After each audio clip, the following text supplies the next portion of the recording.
Hi there, I'm Dr. Douglene Jackson, and I'm happy to be here with you all today to present on transition services and assessment for youth with disabilities.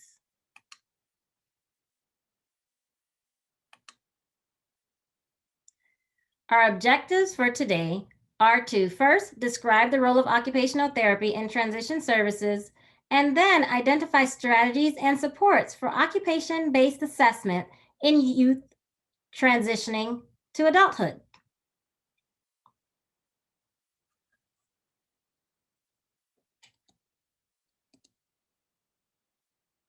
As a disclosure, I am a salaried assessment consultant with Western Psychological Services, WPS.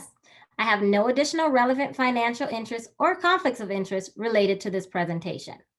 Now, a little bit about me. As I said, my name is Dr. Douglene Jackson. I have a PhD in special education in early childhood, a master's in occupational therapy, a bachelor's in rehabilitation services with a concentration in counseling, and a diploma in massage therapy. I'm certified as an assistive technology professional through RESNA, as well as a board certified telehealth specialist. I worked in rehab for over 20 plus years, and I'm currently the president of the Florida Occupational Therapy Association. Now, a little bit about transition. Transition is defined as the process or period of changing from one state or condition to another. When we think about transition, we've been in this field for a while as occupational therapists. However, we might not always be present during those years when children are actually transitioning. I think about when someone enters early intervention and they need to transition to that preschool setting, then they continue on throughout their schooling and enter on into high school. And now we're like, what's next? It's that adulthood period that they then next transition to. We are here as occupational therapists to I often give out the poem "Welcome to Holland" so that my practitioners I work with, students I might teach, as well as the families that I work with, can share this knowledge on what it is to have someone with a disability, the expectations that either need to shift or be revamped, but returning to always remember the joy in that process and the possibilities.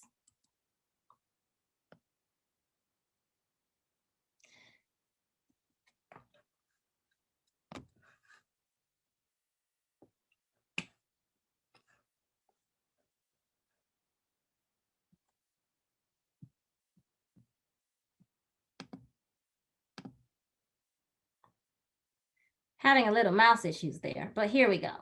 Let's talk about transition planning. Transition is defined as the process or a period, as I just mentioned, from changing from one state or condition to another. So throughout life, each person transitions through different life stages and situations through birth as well as into death. There's a piece, as I mentioned, that's written by Emily Kingsley on what that looks like for a family. So in early intervention, you have the transition planning phase, and we talk about IDEA and that part B, as well as part C, and what that looks like for our families. When we're thinking about the 0 to 3, they move from their IEP onto an IFSP.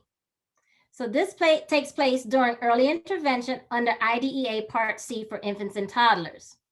They transition then into kindergarten, and that falls under Part B, which goes all the way from ages 3 to 21. So early intervention to preschool, then high school to post-school activities. It's all mandated under IDEA. Now, as students enter high school between the ages of either 14 or 16, with it being mandated at 16, depending on your state, that transition planning process begins with a focus on secondary transition and adult life. Now, transition services are what's there to help support and facilitate that transition, which occupational therapy can be very instrumental in.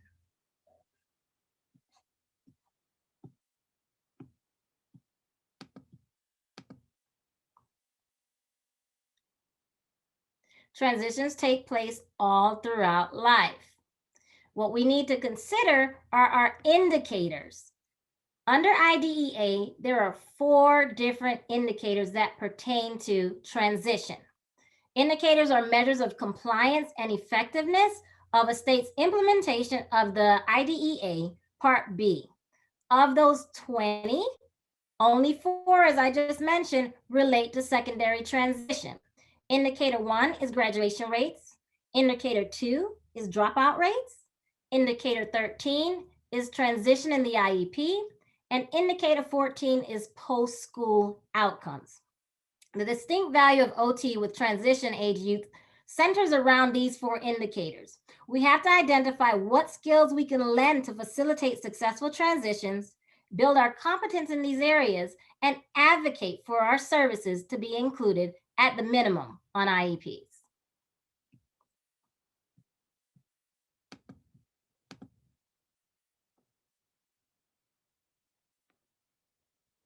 Now let's talk about transition planning and services in occupational therapy.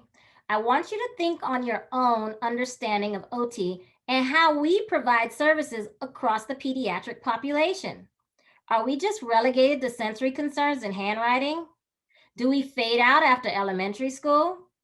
Are we afforded the opportunity to even provide consultative services and engage in program development? Consider ways that you can expand your role and advocate for opportunities for OTs to demonstrate their value with transition-aged youth.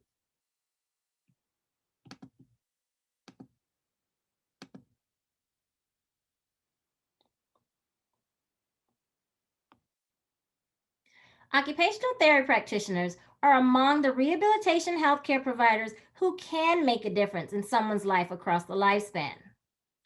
I'll tell you how I've worked in early intervention and facilitated families through that process to get their child into preschool.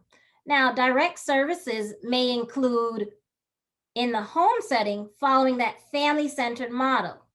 Once you get into preschool, it's shifting and helping those families understand what the new expectations are going to be. As a child goes into elementary school, we want to avoid getting stuck in that box of handwriting and sensory. And we want to move on to things that are more inclusive of what we do, including social emotional development. We don't want to get stuck in those 2 areas, which we're known for, thankfully, but there's so much more as OTs that we can offer. Once they get into high school, we want to focus on that life skills training and vocational skills, as well as preparation for post-secondary education. Transition programs with adolescents focus on outcomes related to education, employment, recreation, and community living. Don't forget that community living involves self-care just as much as it does community mobility, which includes driving and using public transportation. Education is key for those interested in learning vocational skills or even going on to further their recreation is key, as all work and no play isn't good for anyone. Consider opportunities that support social participation and leisure, amongst other things. And lastly, employment, which continues to be an ongoing issue for individuals with disabilities. Consider that as of 2018, only 30.4% of individuals with disabilities aged 16 to 64 were employed, in comparison to 74% of the general population. With the current pandemic, we can only imagine what those numbers are. So what can your role be to facilitate successful transition? OT can be instrumental in creating that change needed for successful adulthood outcomes.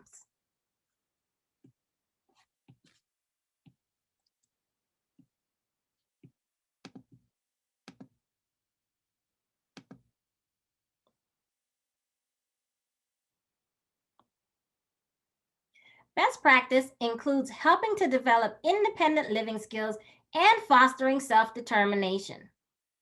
Independent living skills identify what's a priority for that youth and their family. It considers dependence, interdependence, as well as independence. And we need to check back in with our families to make sure we're honoring the wishes of the child as well as that family. What skills will be needed for successful transition? And what are the goals?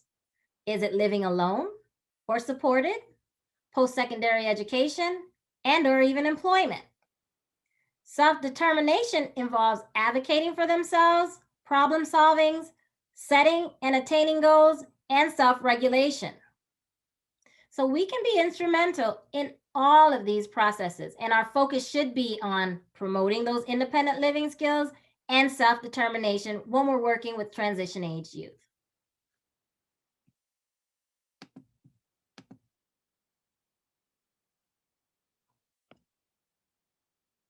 Occupational therapy practitioners are among the rehabilitation healthcare providers who can make a difference in someone's life by ensuring that we're a part of that transition planning process. When we stop and we think about it, how can we facilitate consultation? Are we included in the IEP to do that, or did we fall off early on? How can we be a part of that assessment process? Are we in the position to provide direct services? Can we help with program development? And above all else, how can we step to the plate and use our advocacy skills?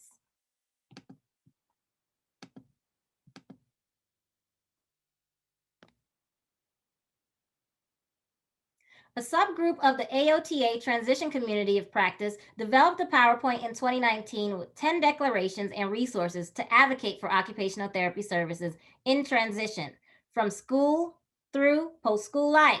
You can learn more about these through the resources shared on my slides at the end, as well as looking for the Community AOTA Transition Community of Practice group. And I will go over these 10 declarations only briefly. Now, these 10 declarations follow a logical sequence, and they're divided into what you see here: setting the stage, considerations, and talking points and action steps.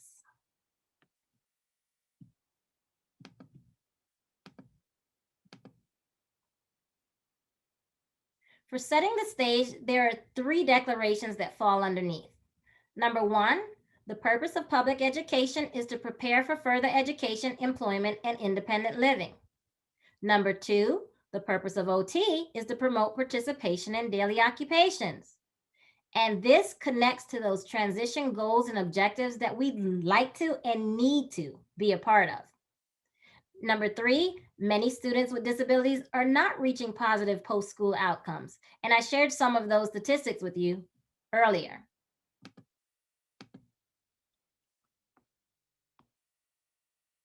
Moving to considerations, there are 3 that fall underneath that.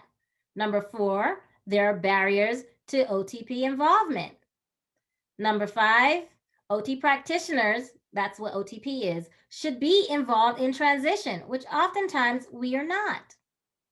And number 6, transition skills can easily be incorporated into our everyday practice. It's not foreign to us. We have the skill set. We've been trained in it, whether we're occupational therapists or occupational therapy assistants. We just need to put on our hat, get out of that box of just handwriting and sensory, and do more. Show the true capacity and distinct value of occupational therapy with transition-aged youth. And then lastly, there are the talking points. Talking points include number 7, OT services are good return on investment.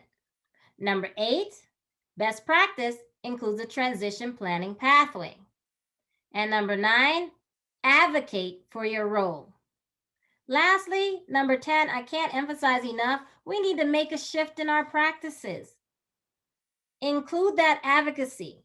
Step out of your comfort zone, learn more so that you can do more and facilitate those positive outcomes for our transition-aged youth.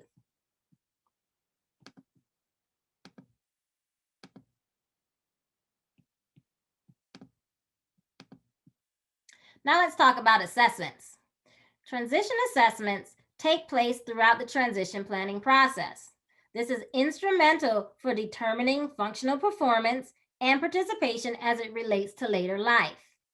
It is useful for identifying roles, routines, and occupations to be engaged in, considering supports as well as barriers across the lifespan. OT assessment should be holistic in nature and consider various aspects of the client, whether they're a child, adolescent, And moving on to adulthood. Information should be gathered from multiple sources, including observations, interviews, record reviews, and where possible, completion of formal and informal assessments. This can take place with children and youth as they enter those transitional years, early childhood transitions, and many others across the ages. We always want to be mindful that the main focus of our assessments should be function.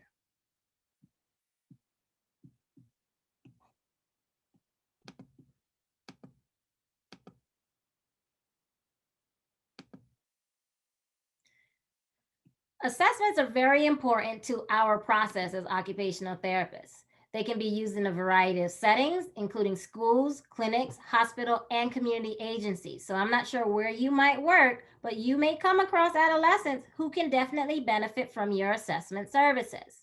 We use them to help identify client strengths and weaknesses.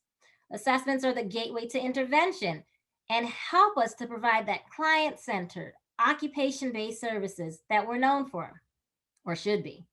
As we prepare students for transitions from early childhood to school and school for adult life, using assessments is key to help facilitate occupational engagement, performance, and participation across the lifespan.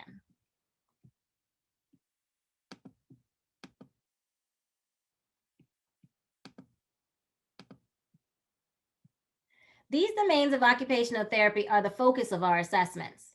For more detailed information, check out the new OTPF, the 4th edition. It's recently been updated. So if you haven't seen it already, please go ahead and do so.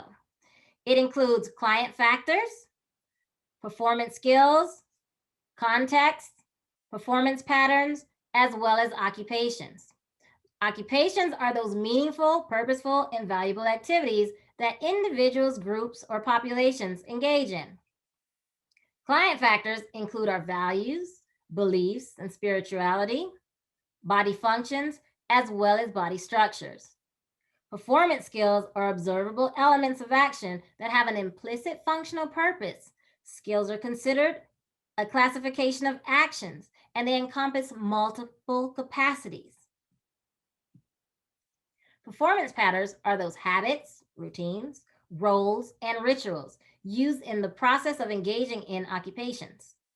These patterns can either support or hinder someone's occupational performance. Context refers to a variety of interrelated conditions that are within and surrounding the client. They include cultural, personal, temporal, and virtual factors. The term environment refers to the external physical and social conditions that surround the client in which the client's daily activities occur. With assessment, we look at all of these domains to identify strengths, challenges, and differences so that we can support independence and improve functioning with various activities of daily living.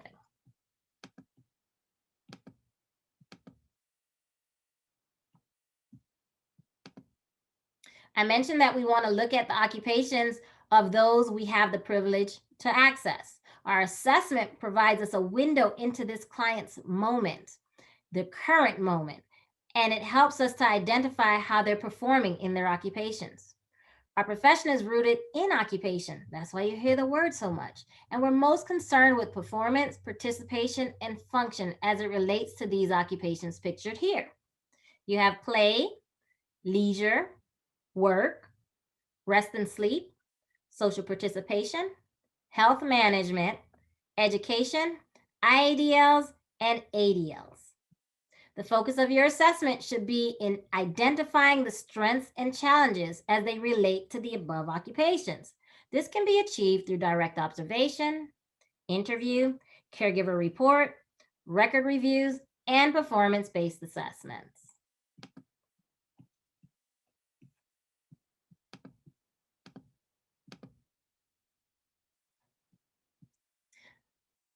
Assessment is the gateway to intervention. And as occupational therapy practitioners, we encounter young children, students, and adolescents who may be struggling with being successful in their role. Our role, though, is to help identify their strengths and challenges that can help to promote function and improve quality of life. We begin our assessments from a holistic view of occupational function starting with our occupational profile. This provides an understanding of past experiences and occupational performance history, patterns, interests, values, and needs. The reason for needing potential services, strengths and concerns with regards to performing occupations and daily activities, occupational disruption, supports and barriers, and priorities are the focus of assessment. We then move on from the occupational profile to an analysis of occupational performance. And as I mentioned, it can take place through many different forms, including performance-based assessments, rating scales, interview, and our clinical observations. I'll go into those each individually shortly, and some assessments as well provided through WPS. So there's the Developmental Profile 4, the Adaptive Behavior Assessment System, 3rd edition, the School Motivation and Learning Strategies Inventory, and the Sensory Processing Measure.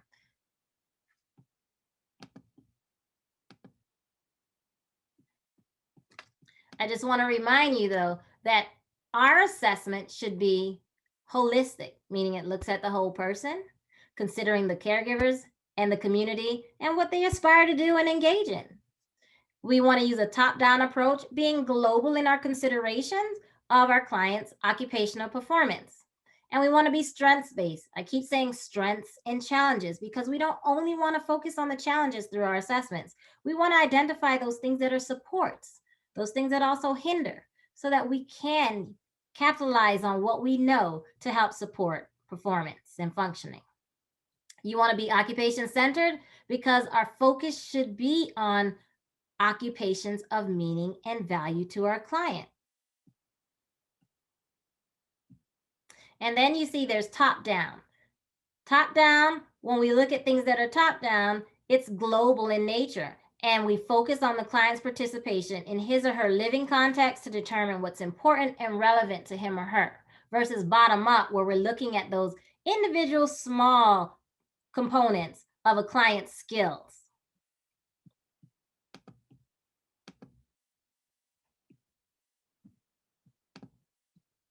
So your OT assessment should consist of the following, starting with informed consent, a records review, any intake forms you might have, or those used by your school district if you're working in the school, or the clinic. Wherever it is that you're working, you need those intake forms, and then you follow them up with your interview.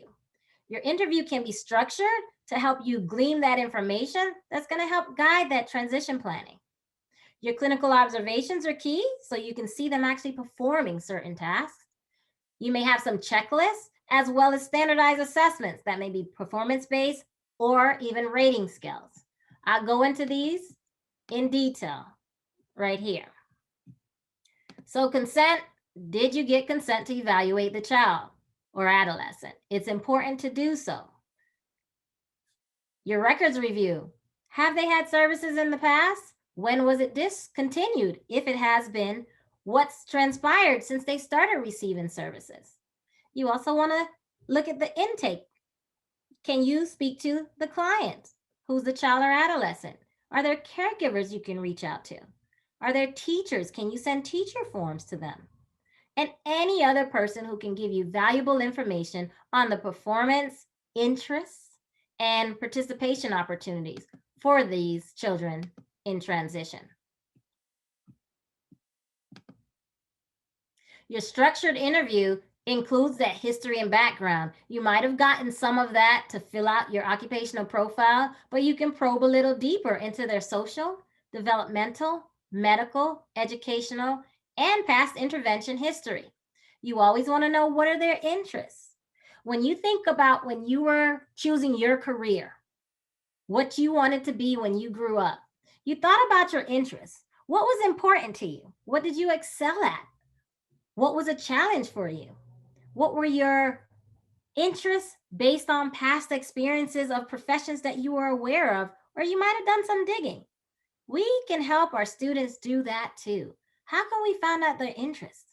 How can we adapt their interests to a career, a vocation, recreation, and leisure opportunities that they like and align with their interests? And any other things you want to find out more information about, like their sensory, motor, ADL, IADL performance, and so on.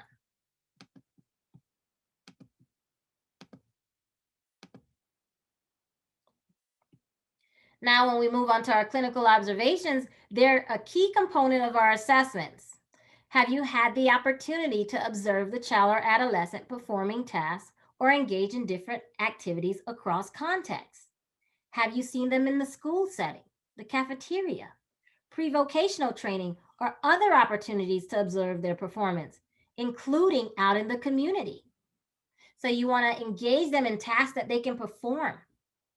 You want to consider your past task analyses if you've had the opportunity to do so.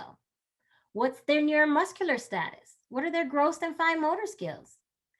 How's their visual perception, visual motor integration, their sensory perceptions, as well as sensory challenges? So consider both components of how we use the term sensory.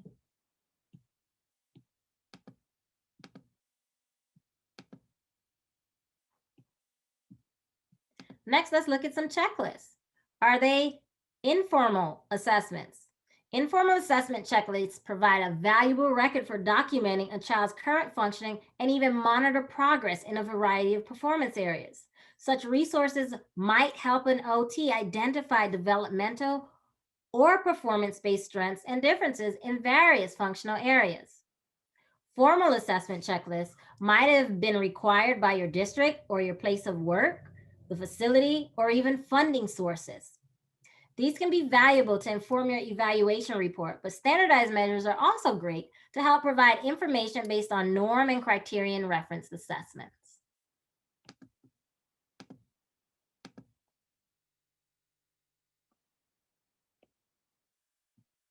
Now, I touched on this briefly on the other side about top down versus bottom up, but just be mindful that we want to be top down, especially so that we can get a global picture of that student's performance and interest and help facilitate that transition process. With our standardized assessments, they're either performance-based or they're rating scales that somebody else completes or they complete for themselves.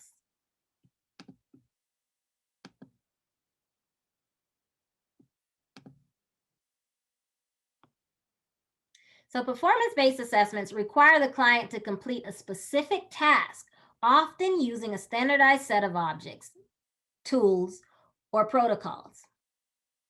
Rating scales include forms that you can send out for the parent, the caregiver, the teacher, and others who know the client to complete. There also are self-assessments that can be completed by that child or adolescent. They can be administered through paper, and now a lot are available to be administered electronically. You just need to check with the different publishers and see what's available through that electronic space versus those that are relegated solely to paper-based.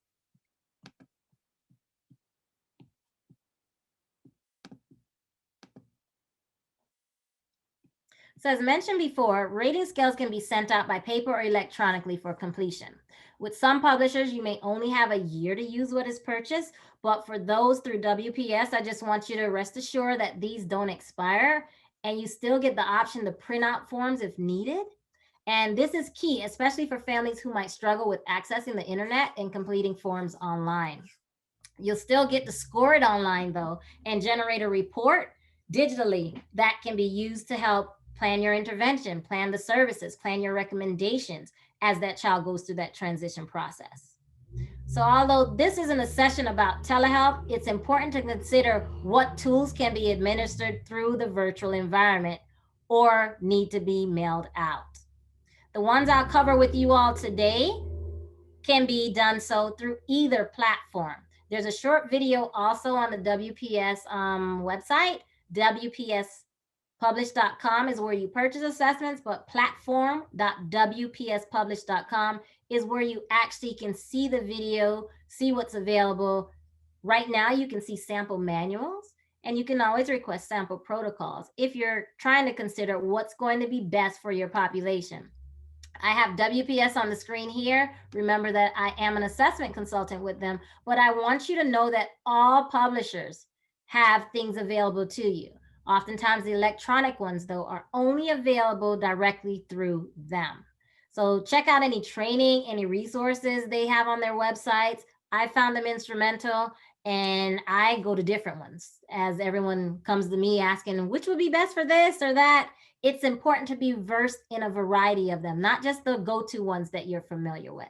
So I'm going to go into a few that you either may have used or they might be new to you. And then we can have questions at the end, and you can always reach out to me in contact at a later time.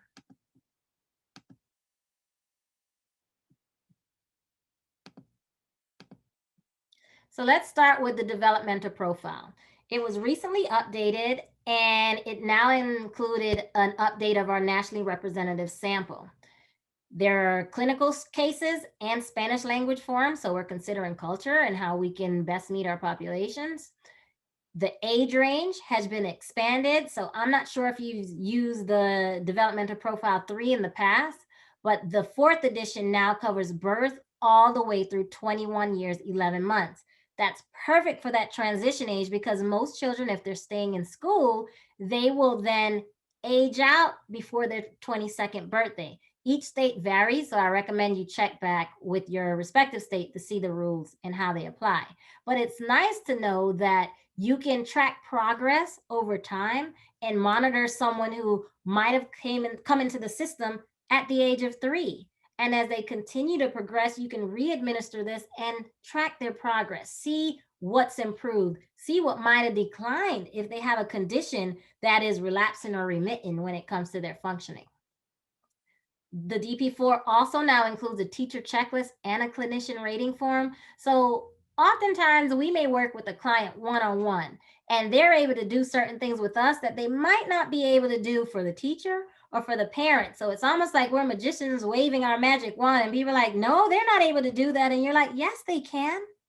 So this form allows you to answer the exact same questions that everybody else is answering so that you can see any variance there. This edition also has an update to reflect changes in societal practices and technology, because technology is always changing. No one's using push button phones primarily. They might still be out there. You're definitely not seeing rotary phones out there. So the skills that are needed are going to be different. The items have also been adjusted to be gender neutral, culturally sensitive, and inclusive of children who are deaf and hard of hearing.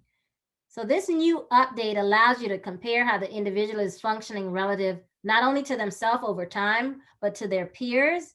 And you can use the results to identify deficits, supports, and guide the recommendations for your transition planning. Now you might be curious, what areas does the DP4, Developmental Profile 4, look at? Well, here you have it.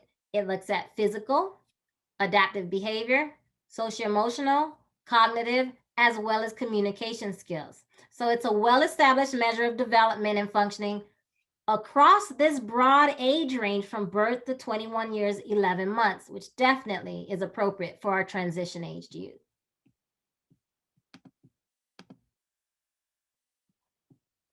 I mentioned earlier that a lot of our assessments are available in 2 different formats. You can get it print or digitally. And if you purchase the digital kit, you can print off a form for someone who doesn't have access to the internet and then get it back and score it. You'll also get a manual, and there are 4 different forms. They're written at the 5th grade level, so be mindful of that. And there are Spanish versions, except for the clinician rating form. So the 4 forms that we have are the parent caregiver interview. So you can speak to a parent or caregiver to gather this information. There's a parent checklist, which you can send out electronically and have them send that back to you or give them a paper form. The same thing with teachers. You have the teacher checklist that they complete, and then the clinician rating form where we can provide our information and feedback.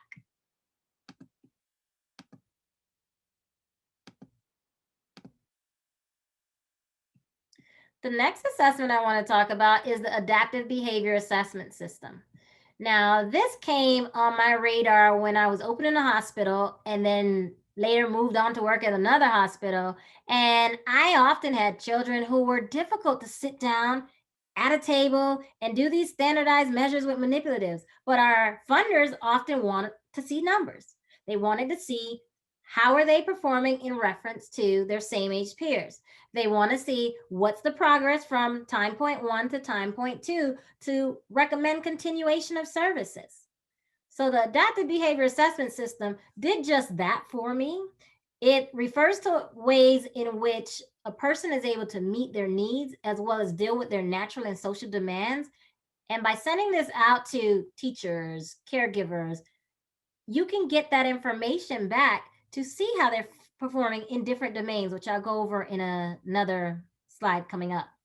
So these abilities and skills enable a person to function effectively and independently in their daily home, school, work, and community settings. And this assessment helps you get at that.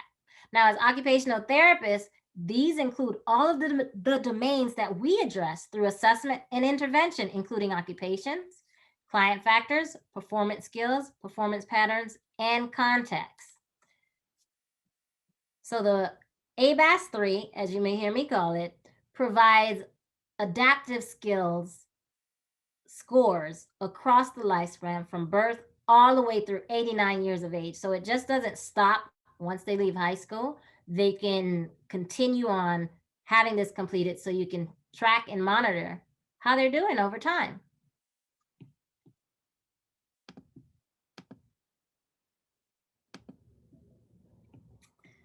So I said there are different areas that align very nicely with what occupational therapy looks like. The Adaptive Behavior Assessment System, 3rd edition, uses a top-down approach, which we're looking for. And once you score it all, you'll get a global adaptive composite in these 3 areas of conceptual, social, and practical domains.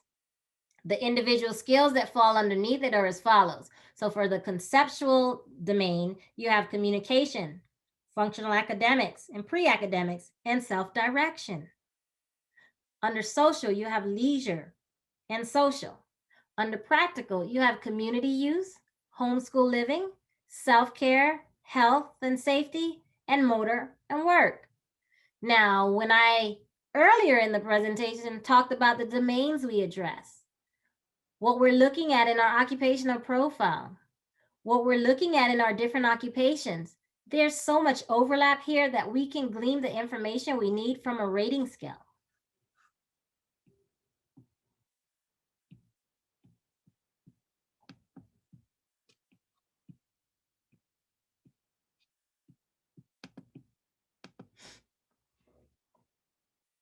One thing to note is that the ABAS-3 also has a companion intervention planner. It's a resource that links the interventions to the deficits that are addressed once they send this back to you, and you can see where the challenges are. You address them through your recommendations. You can list out where the challenges are and come to this intervention planner and help add different things to your report so that families can go away knowing with what they can work on. Teachers can go away and know how they can support this youth or adolescent or child even in their functioning. Another assessment I want to point out to you all is the Smallie, School Motivation and Learning Strategies Inventory. That's a lot, so I'll say Smallie. When we talk about transition services in our role, we want to look at independent functioning, and we also want to promote that self-determination. So consider self-determination and what motivates the students that we work with. The Smallie can be used with ages 8 and up in primary, secondary, and post-secondary schooling. It's designed for both special and general education students, and it helps to identify academic performance impeded by student motivation and learning strategy weaknesses. So it assesses constructs related to academic motivation. So how motivated are they to learn this content or engage in it? What strategies are they using to learn? And then any study habits that they may have that are either considered strengths and weaknesses. Here are the 10 constructs that the Smallie identifies. So if you see here, there are 3 forms. I mentioned the age range, and you can have a standardized self-report inventory for ages 8 years to 19 years with these forms here. You have the Smallie child form. So of course, that is ages 8 to 12.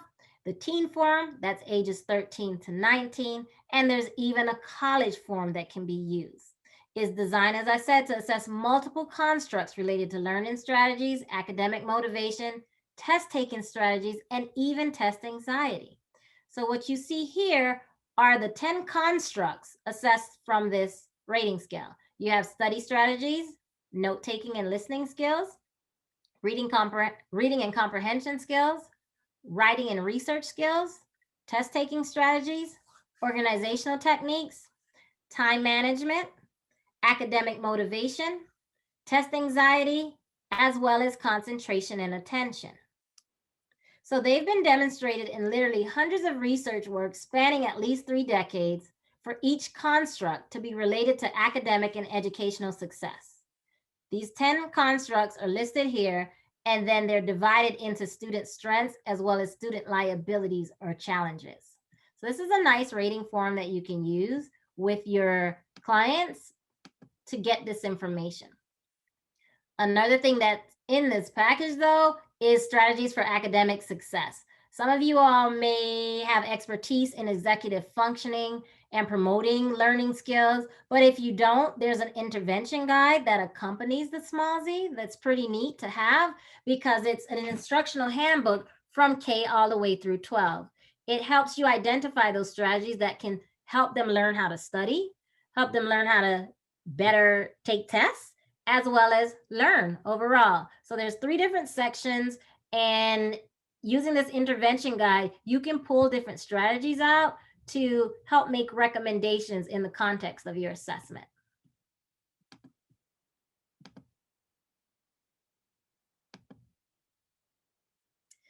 Many of you might be using this already or not, but if you haven't, as occupational therapy practitioners, we know that sensory challenges can be present in early childhood and persist on into adulthood.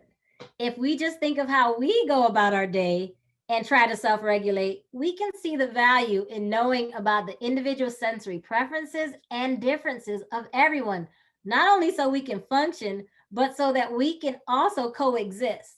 If you think of your personal nuances that impede your ability to perform your task, noises in your environment, textures, sounds, even your routine, what you need to get going, those are things that we also need to consider during those transition ages.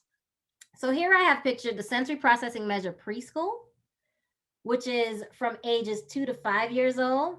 And if you have a 5-year-old who hasn't started kindergarten, you'd give them the sensory processing measure preschool for the caregiver to complete. If you have someone who is 5 to 12 years old, that's when you'd have them complete the regular age sensory processing measure. And pictured here is the quick tips, because we always like guides towards intervention, and that's what this does here. So the SPM and SPM-P are an integrated system of rating scales that help assessment of sensory processing issues, praxis, and social participation. It's used in educational, clinical, research, and other community settings, and functions as either a screening tool or assessment instrument. It can help with determining eligibility for special ed and related services. It can help with planning your IEPs and IFSPs consistent with strengths and weaknesses, and it helps to measure progress as well. The results can be presented in terms that are easily understood to parents. You know, once we put on our sensory hat and start speaking our jargon, proprioception and vestibular, they start looking at us like we have horns coming out of our head. So this assessment helps put it back in layman terms so that they're better able to understand it, and I'll show you that on the next slide. It's also available in Spanish and on the online evaluation system, so you can send it out electronically.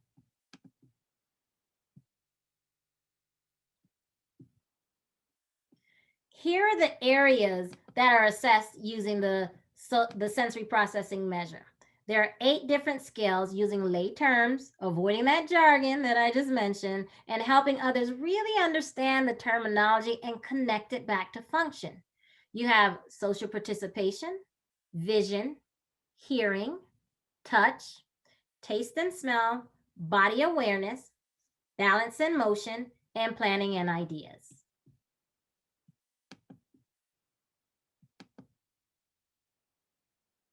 And as I said, you have an intervention tool here as well. It's a great companion to the SPM or SPM-P because it helps you develop and collaborate with not only teachers, but parents as well on the sensory-based supports and strategies that we would recommend. Always keeping in mind that you want to connect it back to function. So consider, how is this student of transition age able to either function in their environment or where they're struggling, and to what component sensory challenges might be playing a role. Then you can take that information and make some recommendations on how you can explore environmental modifications, how you can look at individualized strategies for that particular student or child. And I want to let you all know that there's an update coming out to the sensory processing measure 2. What's nice to know is that the age range is going to be expanded. So I told you you've got starting from 2 to 5, then 5 up to a cutoff, right? This one is expanding that age range to cover early childhood, the transition years, and on into adulthood. So if you want any information on that, you can follow this link, register for upcoming updates, and you'll get those routinely.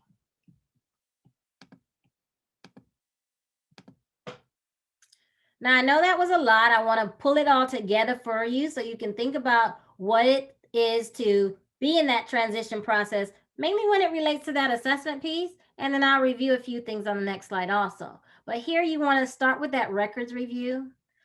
Have your intake forms to get that information.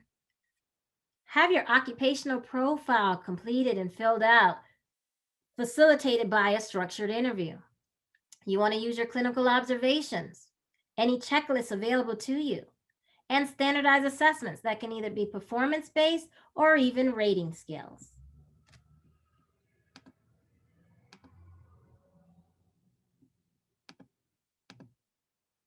We want to look at the distinct value of OT and remember that we can make a difference in someone's life, not just in early childhood, but through the transition years and on into adulthood. You want to remember the AOTA 10 declarations, how you can put on your advocacy hat and make a path for your role in transition.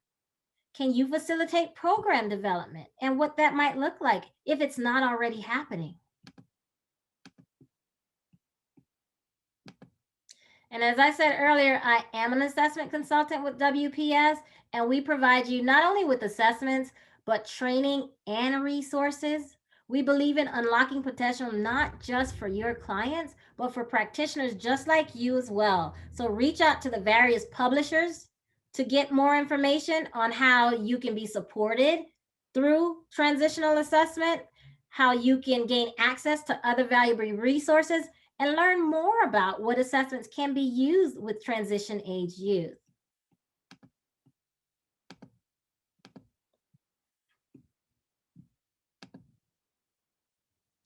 Throughout life, each person transitions through different life stages and situations, from birth even on into adulthood and eventually death. As occupational therapy practitioners, we can be instrumental in facilitating transitions across the lifespan and definitely have a role in early childhood and with transition age youth. I mentioned the piece by Emily Pearl Kingsley earlier called Welcome.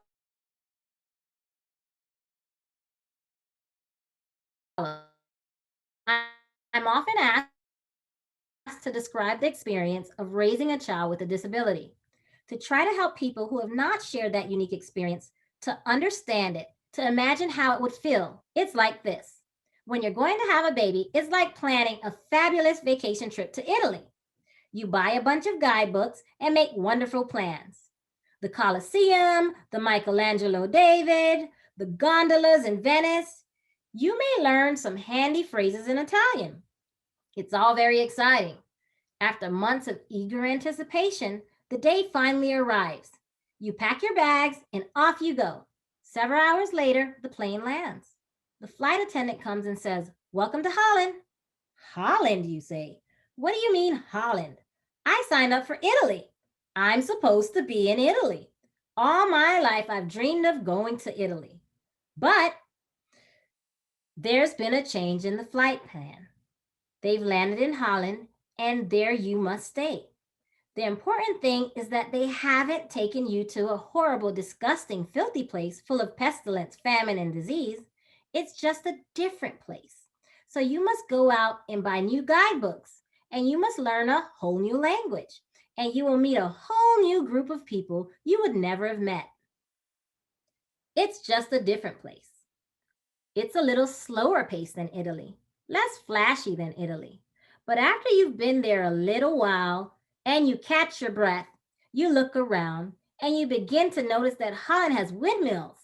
Holland has tulips. Holland even has Rembrandts.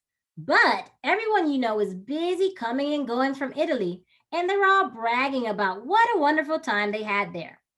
And for the rest of your life, you will say, yes, that's where I was supposed to go. That's what I had planned. And the pain of that will never, ever go away because the loss of that dream is a very significant loss.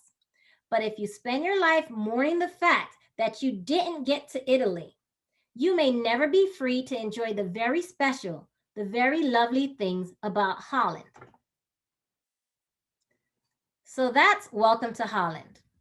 We as occupational therapy practitioners can help those we work with recognize the beauty in the journey, provide and advocate for our services, and use our expertise in assessment to identify supports and barriers to facilitate successful early childhood and adulthood transitional outcomes.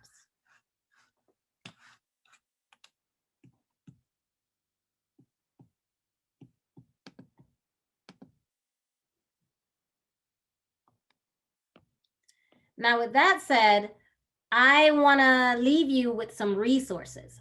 Your professional associations have various resources available to support you in providing services to transition age youth. I've included some on this slide and invite you to visit the AOTA website and CommunOT to learn more. Also at WPS, we can provide you with assessments, training, and resources too.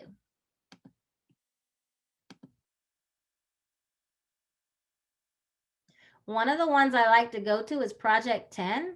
And on their website, they have a lot of information geared solely towards transition. So if you're not familiar with them, check them out and see what information you can uncover there to help facilitate your competence and your ability to advocate for our role in transition, as well as provide services.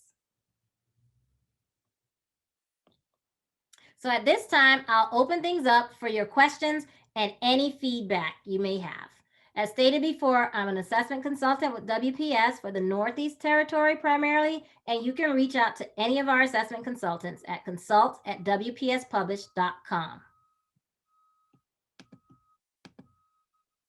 I want to thank you all ahead of time for your time, and you can get in contact with me at djackson@wpspublish.com or find me on social media by my name or at Dr. Douglene. Once again, thank you, and I hope you enjoy the rest of the conference.